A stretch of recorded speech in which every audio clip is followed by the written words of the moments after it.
This is what courage looks like. Our Reader's Theater.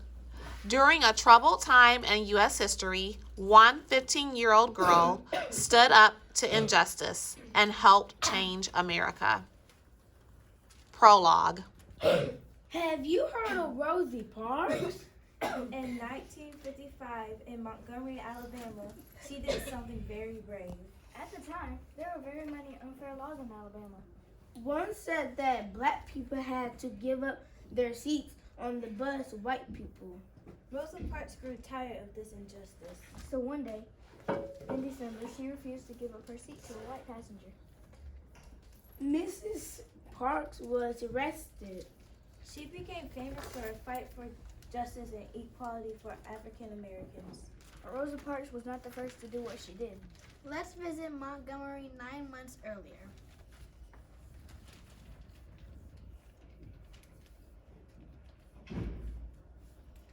Scene 1. A classroom, March 1955. Claudette, a tall girl with glasses, stands at the front of the crowded classroom, reading a paper she's written. She attends Booker T. Washington High, a public high school for black students. A year earlier, the U.S. Supreme Court had ruled that making black students and white students go to different schools was illegal. But so far, nothing has changed in Montgomery. In 1849, Harriet Tubman escaped from slavery. She made it to the north where she could be free, but she risked her life to go back to the south to lead other enslaved people from freedom. Excellent presentation. Excellent presentation, Claudette. Class, any questions? Why don't we hear about other heroes like her? Yeah, didn't others risk their life doing what Harriet Tubman did? Indeed they did. All throughout history, black people have fight for our rights. Miss Nesbitt, I want to know who's going to be the Harriet Tubman of today. Yeah, who is going to help us escape all the unfair laws we have to put up with? At the time, racist laws kept black people and white people separated. These laws, called Jim Crow laws, were in place throughout the South.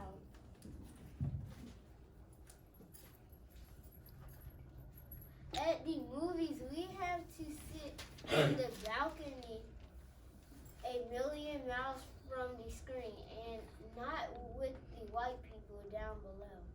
When I go to the store, the sales lady won't let me try on anything.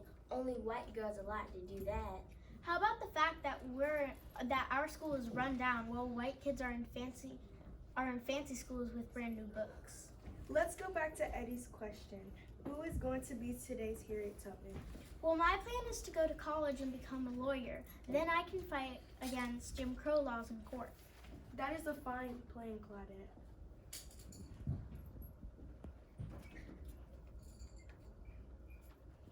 Scene 2.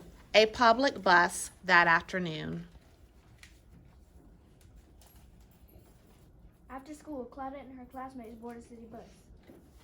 They walk to the back behind the white-only section and sit down. The bus starts to fill up. We have to move. That white lady wants our seats. Claudette looks up and sees a woman. I need those seats. Claudette classmates get up, but Claudette does not move. Why are you still sitting there? Claudette sits quietly.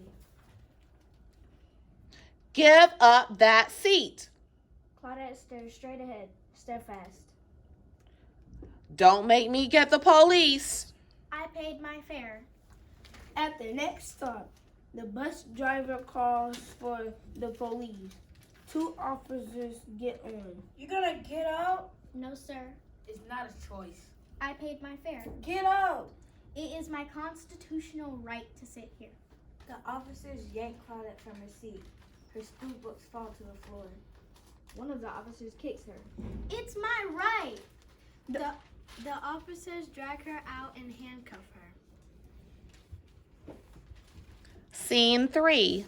The Colvins' kitchen that evening. Claudette spends several hours alone in the jail cell. Finally, she can go home. What were you thinking, Claudette? Those policemen could have really hurt you.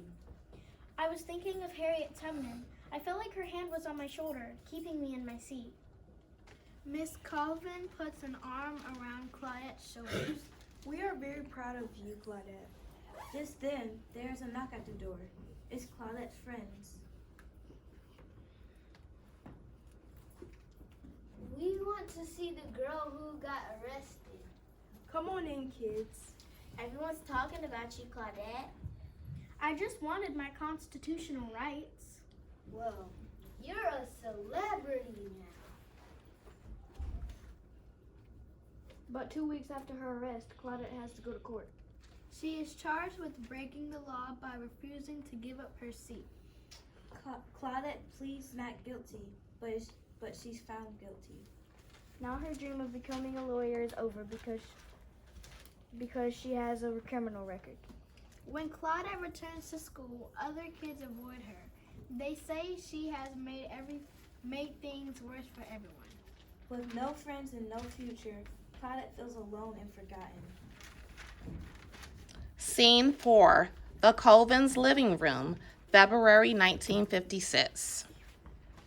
In December 1955, 42-year-old Rosa Parks refused to give up her seat on a bus, just as Claudette had done. A bus boycott began on December 5th.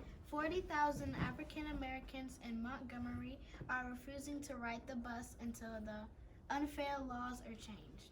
Dr. Martin Luther King Jr. is helping lead the boycott. All over the country, people read about it in the newspaper. Meanwhile, in the Colvins' living room, Claudette, her parents, and a lawyer named Fred Gray sit around the coffee table. These are incredible times, aren't they? The bus boycott been on for almost 2 months now. Yes, these are incredible times. Mr. Colvin,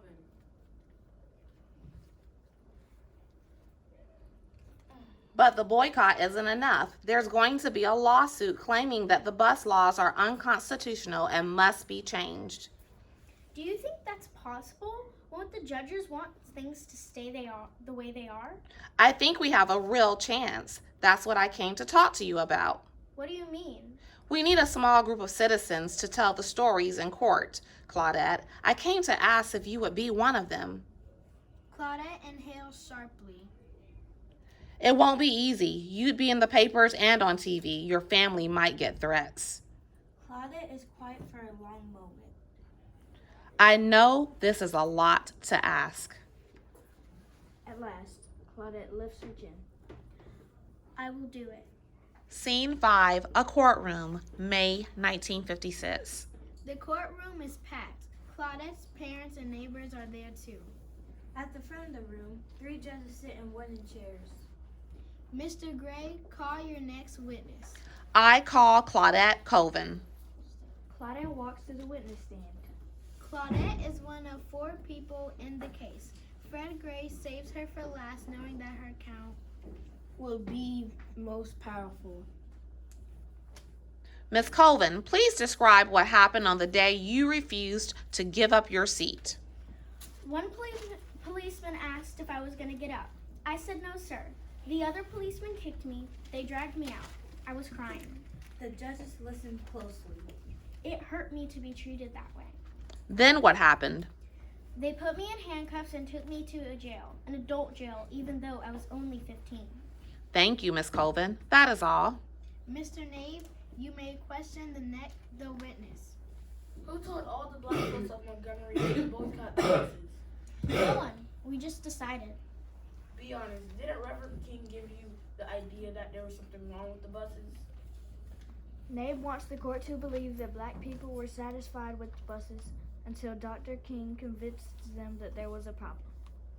We have always known that Montgomery's bus system was wrong. Some of us just didn't have the guts to stand up and say so. I'm going to ask one more time. Why did you stop riding the buses on December 5th? Because we were treated wrong, like we weren't even human beings. The trial continues into the afternoon. Then everyone goes home to wait for the court's decision. Scene 6. The Colvins' living room, November 1956. Claudette and her mom are folding laundry. A TV is on in the background. We have breaking news. The decision in the case of Brownworth versus Gale has been announced. Mom, the decision on our case is in. The judges have ruled that Montgomery's vice segregation laws are unconstitutional. Mom, we won! I am so proud of you, Claudette.